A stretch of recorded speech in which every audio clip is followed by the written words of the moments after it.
الرحمن الرحیم RBS گلگت ری Broad casting جو سینٹر ہے گلگت کا، وہاں پہ آپ کے سامنے کھڑے ہیں۔ انشاءاللہ ہم PTI کے جو گورنمنٹ ہے وہ اس RBS سینٹر کو انشاءاللہ اب اپ گریڈ کر کے بیورو آفس بنائے گی، جس کے لیے اسلام آباد سے جو PTV کے جو ذمہ داران ہیں وہ آج گلگت بھی آئے اور ان کو تمام تر جو بریفنگ ہے یہاں کے جو PTV کے جو سینٹر کے انچارج ہیں انہوں نے دیا ہے۔ ہم امید رکھتے ہیں کہ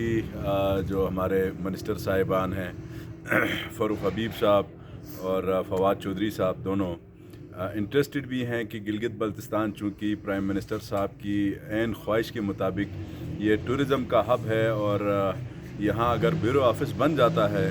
تو پھر یہاں مختلف قسم کی خوبصورت ڈاکومنٹریز اور یہاں کا کلچر، یہ چونکہ ایک بہت ہی خوبصورت علاقہ ہے جس کو ہم نے پروموٹ کرنا ہے، اور پروموٹ اس وقت ہوگا جب یہ سینٹر اپ گریڈ ہوگا اور یہ بیورو آفس کے طور پہ یہاں پہ کام کرے گا۔ یہاں مختلف ایونٹس پروگرامز یہاں سے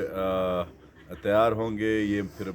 PTV سینٹر اسلام آباد جائیں گے، وہاں سے ہمیں ایک الگ سا ٹائم بھی انشاءاللہ PTV اپنے اس میں کرٹسی میں ہمیں دے گا۔ تو انشاءاللہ امید رکھتے ہیں کہ 14 اگست تک PTV کے حوالے سے گلگت بلتستان کے لوگوں کے لیے اچھی خبر ملے گی۔ Thank you.